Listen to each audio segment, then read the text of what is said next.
ನಮಸ್ಕಾರ ರೀ. ಸಂಪ್ರದಾಯದ ಹಾಡುಗಳ ಚಾನಲ್ಗೆ ಎಲ್ಲರಿಗೂ ಸ್ವಾಗತ ಮಾಡ್ತೀನಿ. ಇವತ್ತು ಕಾರ್ತಿಕ ಮಾಸದ ಸ್ನಾನದ ಬಗ್ಗೆ, ಆ ಸ್ನಾನಕ್ಕೆ ಯಾಕೆ ಶ್ರೇಷ್ಠ ಅಂತಾರೆ ಕಾರ್ತಿಕ ಮಾಸನಾಗ. ನಾವು ದಿನ ಸ್ನಾನ ಮಾಡ್ತೀವಿ, ಈಗ ಕಾರ್ತಿಕ ಮಾಸ ಸ್ನಾನಕ್ಕೆ ಶ್ರೇಷ್ಠ ಅಂತ ಹೇಳ್ತಾರೆ. ಯಾಕೆ? ಕಾರ್ತಿಕ ಮಾಸನಾಗ ನಸೀಕ್ಲೆ ಎದ್ದು ಸ್ನಾನ ಮಾಡಿ ಬಾಗಿಲು ಮುಂದೆ, ತುಳಸಿ ಮುಂದೆ, ದೇವ್ರ ಮುಂದೆ ದೀಪಗಳನ್ನು ಬೆಳಗಿಸ್ಬೇಕು.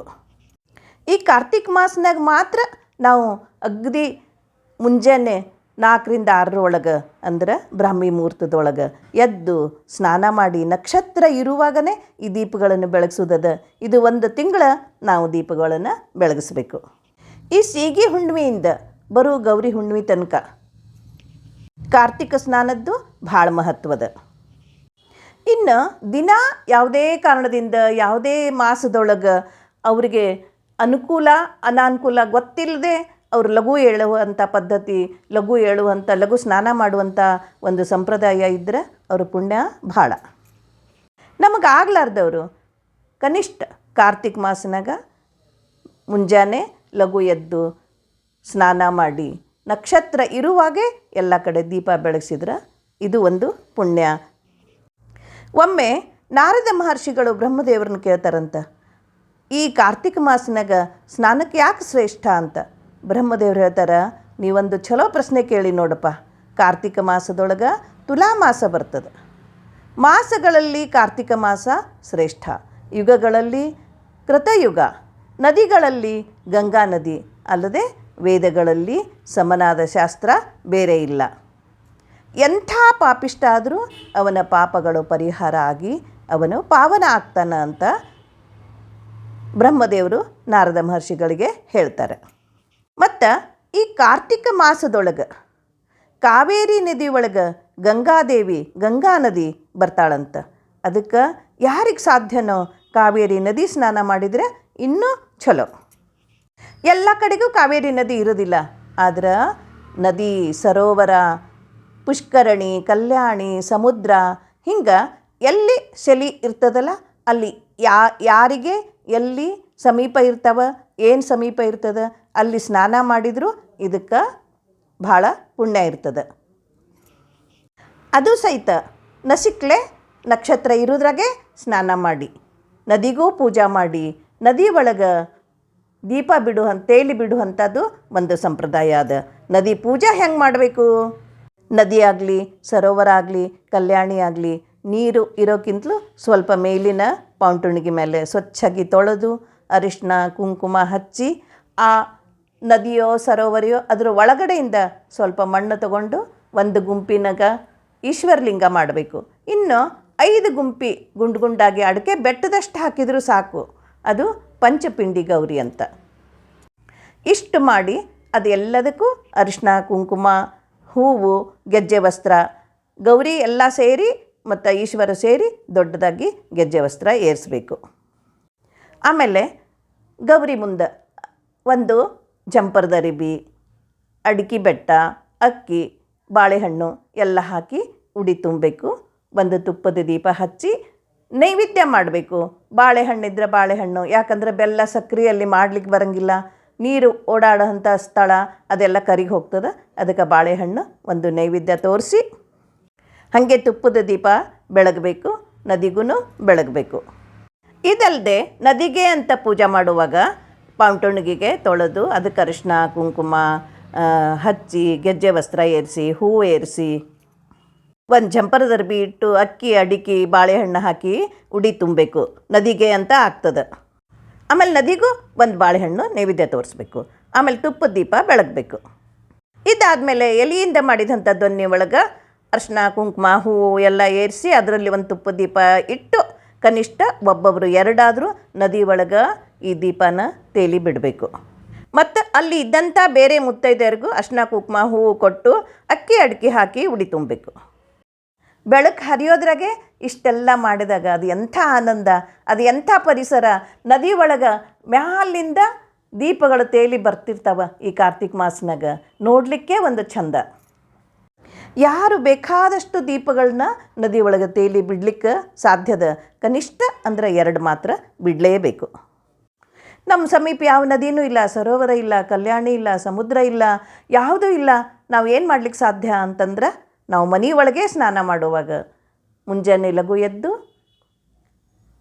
ಆ ನದಿ ನೀರಿಗೆ ಗಂಗೆ ಚೈಮುನೆ ಚೈವ ಗೋದಾವರಿ ನರ್ಮದಾ ಸಿಂಧು ಕಾವೇರಿ ಜಲಸ್ಮಿನ್ ಸನ್ನಿಧಿಂ ಕುರು ಅಂತ ಆ ನದಿಗಳನ್ನು ನಮ್ಮ ಮನಸ್ಸಿನಲ್ಲಿ ಅಲ್ಲಿ ಆವಾಹನೆ ಮಾಡಿಕೊಂಡು ಆ ನೀರನ್ನೇ ನಾವು ಸ್ನಾನ ಮಾಡಿ ಮನೆಗೆ ಒಳಗೆ ಸ್ನಾನ ಮಾಡ್ಕೊಂಡು ಬಂದು ದೇವ್ರಿಗೆ ದೀಪ ಹಚ್ಚಿ, ತುಳಸಿ ಮುಂದೆ ಹಚ್ಚಿ, ಮನೆ ಎಡಕ ಬಲ್ಕ ದೀಪಗಳು ಹಚ್ಚಿ, ಅದಲ್ಲದೆ ಒಂದು ಏನು ಮಾಡಬೇಕು ಅಂದ್ರೆ ಅಗಲಾಗಿರುವಂಥ ಒಂದು ಪರಾತ್ನಾಗ ನೀರು ಹಾಕಿ ಅದ್ರ ಒಳಗೆ ಎಲಿದು ದೊನ್ನಿ ಬರ್ತಾವಲ್ಲ, ಆ ಎಲೆ ದೊನ್ನಿ ಒಳಗೆ ಈ ತುಪ್ಪದ ಬತ್ತಿ ಇಟ್ಟು ಅರಿಶಿನ ಕುಂಕುಮ ಹಚ್ಚಿ ಹೂಗಳನ್ನ ಹಾಕಿ ದೀಪ ಹಚ್ಚಿ ತುಳಸಿ ಮುಂದೆ, ಅಂದರೆ ನಕ್ಷತ್ರ ಎಲ್ಲಿ ಕಾಣಿಸ್ತದೆ ಅಲ್ಲಿ ಇರೋ ಹಂಗೆ. ಯಾಕಂದ್ರೆ ತುಳಸಿ ಸಹಸ ಎಲ್ಲರೂ ಹೊರಗೆ ಇಟ್ಟಿರ್ತಾರೆ. ಅಕಸ್ಮಾತ್ ಇರದೇ ಇದ್ರೆ ಹೊರಗೆ ಮ್ಯಾಲೆ ಆಕಾಶ ಕಾಣಿಸೋ ಹಂಗೆ ಅಲ್ಲಿ ನಕ್ಷತ್ರ ಇರೋ ಟೈಮ್ನಾಗ ಈ ದೀಪಗಳನ್ನ ಆ ಪರಾತ್ನಾಗೋ ಬುಟ್ಟಿ ಒಳಗೋ ಅಗಲಾಗಿರುವಂಥ ಪಾತ್ರೆ ಒಳಗೋ ಆ ನೀರಿನಾಗ ತೇಲಿ ಬಿಡಬೇಕು. ನಮಗೆ ಯಾಕಂದ್ರೆ ನದಿ ಇಲ್ಲ, ನಾವು ಹತ್ತಿರದಾಗ ಎಲ್ಲೂ ಇಲ್ಲ, ನಾವು ನಮ್ಮ ಕಡೆಯಿಂದ ಆಗೋದಿಲ್ಲಲ್ಲ, ಏನು ಮಾಡಬೇಕು ಅನ್ನಂಗಿಲ್ಲ. ಅದಕ್ಕೂ ಒಂದು ದಾರಿ ಅದ. ಯಾಕಂದ್ರೆ ದೊಡ್ಡ ಊರಾಗಿರೋರಿಗೆಲ್ಲ ನದಿ ಸಮೀಪ ಇರಂಗಿಲ್ಲ. ಈ ಒಂದು ತಿಂಗಳು ಪೂರ್ತಿ ನಮಗೆ ನಸಿಕ್ಲೆ ಎದ್ದು ಲಘು ಲಘು ಸ್ನಾನ ಮಾಡಿ ಇಷ್ಟೆಲ್ಲ ಮಾಡ್ಲಿಕ್ಕೆ ಆಗಂಗಿಲ್ಲ ಅನಿಸಿದ್ರೆ ಕಡಿಕೆ ಉತ್ಥಾನ ದ್ವಾದಶಿ, ತ್ರಯೋದಶಿ, ಚತುರ್ದಶಿ, ಹುಣ್ಣಿಮೆ ಈ 4 ದಿವಸನಾಗ ಕನಿಷ್ಠ 3 ದಿವಸ ಆದರೂ ನಮಗೆ ಮಾಡ್ಲಿಕ್ಕೆ ಸಾಧ್ಯ ಆದ್ರೆ ಎಷ್ಟೋ ಚಲೋ. ಈ 3 ದಿವಸ ಆದರೂ ನಾವು ಈ ರೀತಿ ಪಾಲನೆ ಮಾಡಿದ್ರೆ ಚಲೋ.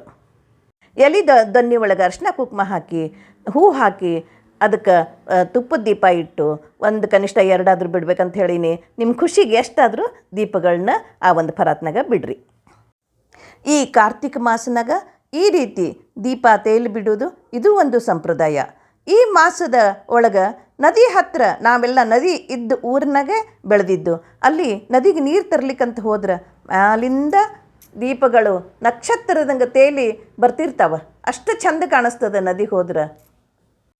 ನಾವು ಈ ಕಾರ್ತಿಕ ಮಾಸನಾಗ ಅಷ್ಟೇ ಅಂತಲ್ಲ, ಬೇರೆ ಎಲ್ಲೇ ನಾವು ಯಾತ್ರಕ್ಕೆ ಹೋಗಲಿ ಅಲ್ಲಿ ಹೋದಾಗ ದೊಡ್ಡ ದೊಡ್ಡ ನದಿಗಳು, ಗಂಗಾ ನದಿ, ಮಂದಾಕಿನಿ, ಅಲ್ಲಿ ಎಲ್ಲ ನಾವು ಯಾತ್ರೆಗೆ ಹೋದಾಗ ನದಿಗಳು ಇರ್ತವೆ. ಅಲ್ಲಿ ಎಲ್ಲನೂ ಸ್ನಾನ ಮಾಡಿ ನಾವು ಅಲ್ಲಿ ಸಹಿತ ನದಿ ಪೂಜಾ ಮಾಡಿ ಅಲ್ಲಿ ಸಹಿತ ನಾವು ತುಪ್ಪದ ದೀಪ ಬೆಳಗೋದು ಮತ್ತು ಈ ಎಲೆ ದೊನ್ನಿ ತೊಗೊಂಡು ಹೋಗಿದ್ರೆ ಅದ್ರೊಳಗೆ ದೀಪ ಹಚ್ಚಿ ತೇಲಿ ಬಿಡಬೇಕು. ಮತ್ತು ನಾವು ಏನಾದರೂ ದಾನ ಕೊಡಬೇಕು ನದಿಗೂ ನಾವು ಮರದ ಬಾಗ್ನ ದಾನ ಕೊಡ್ತೀವಿ. ಯಾತ್ರೆಗೆ ಹೋದಾಗಂತೂ ಕೊಡ್ತೀವಿ. ಮತ್ತು ಅಲ್ಲೇ ಇರೋರಿಗೆ ಅಲ್ಲಿ ಅಂಬಿಗಾರು ಅಥವಾ ಅಲ್ಲಿ ಸ್ಥಳದ ಜನ ಅದನ್ನು ತಗೊಳ್ತಾರೆ. ಇಲ್ಲ ಅಂತಂದ್ರೆ ಅಲ್ಲಿ ಇರೋವ್ರಿಗೇ ನಾವು ಕುಂಕುಮ ಹಚ್ಚಿ ಹಿಂಗೆ ಕೊಡ್ತಾ ಇದ್ದೀವಂತ ನಾವು ನದಿ ಹತ್ತಿರ ಸ್ವಲ್ಪ ಕೈ ಮುಟ್ಟಿ ಹಿಂಗೆ ಬಿಡೋದಕ್ಕೆ ಅವ್ರಿಗೆ ಕೊಟ್ಟು ಬಿಡಬೇಕು. ಯಾವ ನದಿಗೆ ಹೋಗಲಿ, ಕಲ್ಯಾಣಿಗೆ ಹೋಗಲಿ, ಸಮುದ್ರಕ್ಕೆ ಹೋಗಲಿ, ಎಲ್ಲಿ ಹೋದ್ರೂ ಈ ರೀತಿ ಪೂಜಾ ಮಾಡಿ, ನದಿ ಪೂಜಾ ಅಂತ ಇದು ಭಾಳ ಶ್ರೇಷ್ಠ. ಈ ನದಿ ಪೂಜಾ ಮಾಡಿ ಅಲ್ಲಿರುವಂಥ ಹೆಣ್ಮಕ್ಳಿಗೆ ಅರಿಶಿನ ಕುಂಕುಮ ಉಡಿ ತುಂಬೋದು ಮಾಡಬೇಕು. ಯಾವಾಗಲೂ ನಮ್ಮ ಹಿರಿಯರು ಹೇಳ್ತಿದ್ರು, ಮಗ ಉಂಡ್ರೆ ಕೆಟ್ಟಲ್ಲ, ದೀಪ ಬೆಳಗಿದ್ರೆ ಕೆಟ್ಟಲ್ಲ. ಈ ದೀಪಗಳನ್ನು ಬೆಳಗೋದ್ರಿಂದ ಮನೆ ಊರ್ಜಿತ ಸ್ಥಿತಿಗೆ ಬರ್ತದೆ, ಮನೆ ವಂಶ ಹೆಚ್ಚು ಬೆಳೀತದೆ ಅಂತ ಹಿಂದಿನವರು ಹಿರಿಯರು ಹೇಳುವಂಥದ್ದು ಇದು ಒಂದು ಸಂಪ್ರದಾಯ. ಈ ಕಾರ್ತಿಕ ಮಾಸ ಬರೀ ಸ್ನಾನಕ್ಕಷ್ಟೇ ಅಲ್ಲ, ಮತ್ತು ದೀಪಾರಾಧನೆಗೂ ಭಾಳ ಮುಖ್ಯದ. ಈ ಮಾಸ ವಿಷ್ಣು ಹಾಗೂ ಶಿವರಿಗೆ ಪ್ರಿಯವಾದ ಮಾಸ. ನಿತ್ಯ ದೀಪಾರಾಧನೆ ನಮಗೆ ಮಾಡಲಿಕ್ಕೆ ಆಗೋದಿಲ್ಲ, ಆದ್ರೆ ಯಾವತ್ತಾದರೂ ನಮಗೆ ಅನುಕೂಲ ಆದಾಗ ಮಾಡಬೇಕು. ಮತ್ತು ನಮಗೆ ಇದು ಆಗದೇ ಇದ್ದಾಗ ದೇವಸ್ಥಾನದೊಳಗೆ ಎಲ್ಲ ಕಡೆಯೂ ಕಾರ್ತಿಕ್ ಹಚ್ಚೋದು ಅಂತ ಹೇಳ್ತಾರೆ. ನಮ್ಮ ಕಡೆ, ನಮ್ಮ ಉತ್ತರ ಕರ್ನಾಟಕದ ಕಡೆ ಇಲ್ಲಿ ದೀಪಾರಾಧನೆ, ದೀಪ ಬೆಳಗ್ಸೋದು ಅಂತ ಹೇಳ್ತಾರೆ. ನಮ್ಮ ಕಡೆ ಎಲ್ಲ ಗುಡಿಗಳಿಗೆ ಕಾರ್ತಿಕ್ ಹಚ್ಚಿಸ್ತಾರೆ. ಯಾರ ಕಡೆಯಿಂದ ಅವ್ರವ್ರ ಮನೆ ಹತ್ತಿರ, ನಮ್ಮದು ಹಳ್ಳಿ ಊರಿದ್ರೆ ಒಂದು 4-6 ಗುಡಿ ಇರ್ತದೆ, 4-6 ಗುಡಿಗೂ ಒಂದೇ ದಿವಸ ಹಚ್ಚಿಸ್ಬಿಡ್ತಾರೆ. ಒಬ್ಬೊಬ್ಬರ ಮನೆಯಿಂದ ಒಂದೊಂದು ದಿವಸ ಮಾಡ್ತಾರೆ. ಆದರೆ ಭಾಳ ದೊಡ್ಡ ಊರಿತ್ತು, ನಾವು ಇರುವಂಥ ಏರಿಯಾದಾಗ 1-2 ಗುಡಿಗಳಿಗೆ ಆದರೂ ನಾವು ಕಾರ್ತಿಕ್ ಹಚ್ಚುವಂಥದ್ದು ಮಾಡಬೇಕು. ಯಾಕಂದ್ರೆ ದೀಪ ಬೆಳಗಿಸಿದ್ರೆ ನಮ್ಮ ಮನಸ್ಸಿನ ಕತ್ತಲೆ, ಮನೆಯ ದಾರಿದ್ರ್ಯ ಎಲ್ಲಗಳೂ ನಾಶ ಆಗ್ತವೆ. ಆ ಎಲ್ಲ ಮಾಸಗಳಲ್ಲಿ ಕಾರ್ತಿಕ ಮಾಸ ಭಾಳ ಶ್ರೇಷ್ಠ. ಅದರಿಂದ ಈ ಮಾಸದೊಳಗೆ ನಮ್ಮ ಕಡೆಯಿಂದ ಎಷ್ಟು ಸಾಧ್ಯವೋ ಅಷ್ಟು ದೀಪ ಬೆಳಗಿಸೋದು ಮತ್ತು ಕಾರ್ತಿಕ್ ಹಚ್ಚೋದು ಈ ಒಂದು ಪುಣ್ಯದ ಕೆಲಸವನ್ನು ನಾವು ಮಾಡ್ತೀವಿ. ನಮ್ಮ ಮನೆ ನಮ್ಮ ಮನಸ್ಸು ಎಲ್ಲ ಬೆಳಗಲಿ ಅಂತ ನಾವು ಇದನ್ನು ಮಾಡಬೇಕು. ಸಂಜೆ ಮುಂದೆ ನಾವೇನು ದೇವ್ರಿಗೆ ದೀಪ ಹಚ್ತೀವಿ, ಹೊರಗಡೆ ದೀಪ ಹಚ್ಚಿ ಇಡ್ತೀವಲ್ಲ, ಆವಾಗ ದಾಮೋದರನಿಗೆ ಅಂತ ಒಂದು ದೀಪ ಹಚ್ಚಿಟ್ಟು ದಿನ ಈ ಒಂದು ತಿಂಗಳು ದಾಮೋದರ ಸ್ತೋತ್ರ ಹೇಳಬೇಕು. ನಮೋ ದೇವ ದಾಮೋದರಾನಂತ ವಿಷ್ಣು ಪ್ರಸೀದ ಪ್ರಭೋ ದುಃಖ ಜಾಲಾಬ್ಧಿಮಗ್ನಂ ಕೃಪಾ ದೃಷ್ಟಿ ವೃಷ್ವ್ಯಾತಿ ದೀನಂಚ ರಕ್ಷ ಗ್ರಹಣೇಶ ಮಾಮಜ್ಞ ಮೇಮಾಕ್ಷಿ ದೃಶ್ಯಂ. ಸಾಧ್ಯ ಆದ್ರೆ ದಾಮೋದರ ಫೋಟೋ ಅಂದ್ರೆ ಯಶೋಧ ಶ್ರೀಕೃಷ್ಣ ಸಣ್ಣವಿದ್ದಾಗ ಅವನ್ನ ಕಟ್ಟಿ ಹಾಕಬೇಕಂತ ಹಗ್ಗ ತಗೊಂಡು ಬಂದು ಅವನ್ನ ಕಟ್ಲಿಕ್ಕೆ ಹೋಗ್ತಾಳೆ.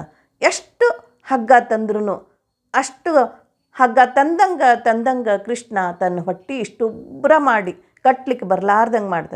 ಯಾಕೋ ಕೃಷ್ಣ ಹಿಂಗೆ ಅಂತ ಕೇಳಿದಾಗ ಕೃಷ್ಣ ಹೇಳ್ತಾನೆ, ನನ್ನ ಪ್ರೀತಿಯಿಂದ ಕಟ್ಟಿ ಹಾಕ್ಲಿಕ್ಕೆ ಹೋದ್ರೆ ನಾನು ಪ್ರೀತಿಯಿಂದ ಹ್ಞೂ ಅಂತೀನಿ, ನೀನು ಸಿಟ್ಟು ಗೆದ್ದು ಹಾಕ್ಲಿಕ್ಕೆ ಹತ್ತಿ ನನ್ನ ಹೊಟ್ಟೆ ಅಷ್ಟು ದೊಡ್ಡದಾಗ್ತದೆ. ಅದಕ್ಕೆ ಈ ಒಂದು ತಿಂಗಳು ಕೃಷ್ಣಂದು ದಾಮೋದರನ ಫೋಟೋನ ಪೂಜೆ ಮಾಡಬೇಕು. ಅಲ್ಲದೆ ಅವಂಗೊಂದು ತುಪ್ಪದ ದೀಪ ಹಚ್ಚಿಟ್ಟು ಮುಂಜಾನೆ ಹೊತ್ತಿನಾಗ ಈ ಸ್ತೋತ್ರ ಹೇಳ್ರಿ, ಸಂಜೆ ಮುಂದೆ ದೀಪ ಹಚ್ಚಿಟ್ಟು ಈ ಸ್ತೋತ್ರ ಹೇಳಬೇಕು. ಇದಲ್ಲದೆ ಕಾರ್ತಿಕ ಸ್ನಾನ ಕಾವೇರಿ ನದಿ ಒಳಗೆ ಯಾಕೆ ಮಹತ್ವ ಅನ್ನೋದು ಒಂದು ಕಥೆ ಅದ. ಎಲ್ಲ ಪಾಪಗಳನ್ನು ತೊಳೆಯುವಂಥ ಗಂಗಾ ನದಿಗೆ ಸಮನಾದ ನದಿ ಇಲ್ಲ ಅಂತ ಹೇಳ್ತಾರೆ. ಅಷ್ಟು ಪವಿತ್ರವಾದಂಥ ಗಂಗಾ ನದಿ. ಭಗೀರಥ ತಪಸ್ಸು ಮಾಡಿ ಗಂಗಾ ನದಿಯನ್ನು ಭೂಲೋಕ ಪಾತಾಳ ಲೋಕಕ್ಕೆ ಪವಿತ್ರ ನದಿಯಾಗಿ ಹರಿಯುವಂತೆ ಮಾಡ್ತಾನೆ. ದೇವ ನದಿ ಗಂಗಾ ನದಿಗಿಂತ ಬೇರೆ ಯಾವುದೂ ಇಲ್ಲ. ಗಂಗಾ ಸ್ನಾನ ಮಾಡಬೇಕು, ತುಂಗಾ ಪಾನ ಮಾಡಬೇಕು ಅಂದ್ರೆ ತುಂಗಾ ನೀರು ಅಷ್ಟು ಸಿಹಿ ಇರ್ತಾವಂತ ಹೇಳ್ತಾರೆ. ಆದ್ರೆ ಗಂಗಾದೇವಿಗೆ ಒಂದು ಸರಿ ಯೋಚನೆ ಬರ್ತದೆ, ಈ ಲೋಕದ ಎಲ್ಲ ಜನರು ತಮ್ಮ ಪಾಪವನ್ನು ತೊಳ್ಕೊಳ್ಳೋ ಸಲುವಾಗಿ ನನ್ನ ಒಡಲೊಳಗೆ ಸ್ನಾನ ಮಾಡ್ತಾರೆ. ಆ ಪಾಪಗಳೆಲ್ಲ ನನ್ನೊಳಗೆ ತುಂಬಿಕೊಂಡದ. ಇಷ್ಟೊಂದು ಪಾಪಗಳನ್ನು ನಾ ಹೆಂಗೆ ಪರಿಹಾರ ಮಾಡಿಕೊಳ್ಳಿ ಅಂತ ಆಕೆಗೆ ಯೋಚನೆ ಬರ್ತದೆ. ತಕ್ಷಣ ಶಿವನ ಹತ್ರ ಹೋಗಿ ಆಕೆ ಪ್ರಶ್ನೆ ಮಾಡ್ತಾಳೆ, ಬ್ರಹ್ಮದೇವರು ನಿನ್ನನ್ನು ಸೃಷ್ಟಿ ಮಾಡಿದ್ದೇ ಈ ಪಾಪ ಪರಿಹಾರಕ್ಕಾಗಿ. ನಿನಗೆ ಪಾಪ ಅಂಟೋದಿಲ್ಲ, ಅವರ ಪಾಪವನ್ನು ಕಳೆಯುವಂಥ ನೀನು ಪುಣ್ಯಮತಿ, ನಿನಗೆ ಪಾಪ ತಟ್ಟಲಿಕ್ಕೆ ಸಾಧ್ಯ ಇಲ್ಲ. ಆದರೂ ನಿನಗೆ ಅನುಮಾನ ಬಂದಿದಲ್ಲ, ಹೇಳ್ತೀನಿ ಕೇಳು. ಪವಿತ್ರ ನದಿ ಅಂದ್ರೆ ಕಾವೇರಿ ನದಿ. ಆ ನದಿ ಒಳಗೆ ಈ ತಿಂಗಳನ್ಯಾಗ ಈ ಕಾರ್ತಿಕ ಮಾಸನಾಗ ನೀನು ಅದರಲ್ಲಿ ಹೋಗಿ ಸೇರು ಅಂತ ಹೇಳ್ತಾನೆ. ಆಗ ನೀ ಶುದ್ಧ ಆಗ್ತಿ ಅಂತ ಹೇಳಿದ ತಕ್ಷಣ ಆ ಕಾರ್ತಿಕ ಮಾಸನಾಗ ಪ್ರತಿ ವರ್ಷ ಗಂಗಾದೇವಿ ಈ ಕಾವೇರಿ ನದಿ ಒಳಗೆ ಸೇರ್ಕೋತಾಳೆ. ಈ ಕಾವೇರಿ ನದಿ ಒಳಗೆ ಗಂಗಾದೇವಿ ಬಂದು ಸನ್ನಿಹಿತಳಾಗಿದ್ದರಿಂದ ಈ ಕಾರ್ತಿಕ ಮಾಸನೊಳಗೆ ನಾವು ಕಾವೇರಿಯೊಳಗೆ ಸ್ನಾನ ಮಾಡಿದ್ರೆ ಹೆಚ್ಚು ಪುಣ್ಯ ಅಂತ ಪುರಾಣಗಳಲ್ಲಿ ಸಹಿತ ಹೇಳಿದೆ. ಹಂಗನ್ಕೊಂಡು ನಮ್ಗೆ ಯಾವ ನದಿನೂ ಹತ್ತಿರ ಇಲ್ಲ, ಸರೋವರ ಇಲ್ಲ, ಕಲ್ಯಾಣಿ ಇಲ್ಲ, ಸಮುದ್ರ ಇಲ್ಲ, ನಾವು ಹೆಂಗೆ ಮಾಡೋದು ಅನ್ನೋಕ್ಕಿಂತಲೂ ನಾವು ಮನೆ ಒಳಗೆ ಸ್ನಾನ ಮಾಡಲಿಕ್ಕೆ ಬಕೆಟ್ನಾಗೆ ಏನು ನೀರು ತುಂಬ್ಕೊಂಡಿರ್ತೀವಿ, ಆ ಬಕೆಟಿಗೆ ನಾವು ಕೈ ಮುಗಿದು ಎಲ್ಲ ನದಿ ದೇವತೆಗಳನ್ನು ಮನಸ್ಸಿನಲ್ಲಿ ಸ್ಮರಿಸಿಕೊಂಡು ಇದರೊಳಗೆ ಸನ್ನಿಹಿತ ಆಗಲಿ ಅಂತ ತಿಳ್ಕೊಂಡು ನಾವು ಸ್ನಾನ ಮಾಡಬೇಕು. ಈ ಕಾರ್ತಿಕ ಮಾಸ ಸಹಿತ ಎಲ್ಲರ ಜೀವನದಾಗ ಸಂತೋಷ, ಶಾಂತಿ, ಸಮೃದ್ಧಿ, ನೆಮ್ಮದಿ ಎಲ್ಲ ತರಲಿ ಅಂತ, ಹೊಸ ಶಕ್ತಿ, ಹೊಸ ಬೆಳಕು ಮೂಡಲಿ. ಸರ್ವೇ ಜನ ಸುಖಿನೋ ಭವಂತು, ಸಮಸ್ತ ಸನ್ಮಂಗಳಾನಿ ಭವಂತು, ಸರ್ವಂ ಭಾರತೀಯ ರಮಣ ಮುಖ್ಯ ಪ್ರಾಣ ಅಂತರ್ಗತ ಶ್ರೀಕೃಷ್ಣಾರ್ಪಣಮಸ್ತು.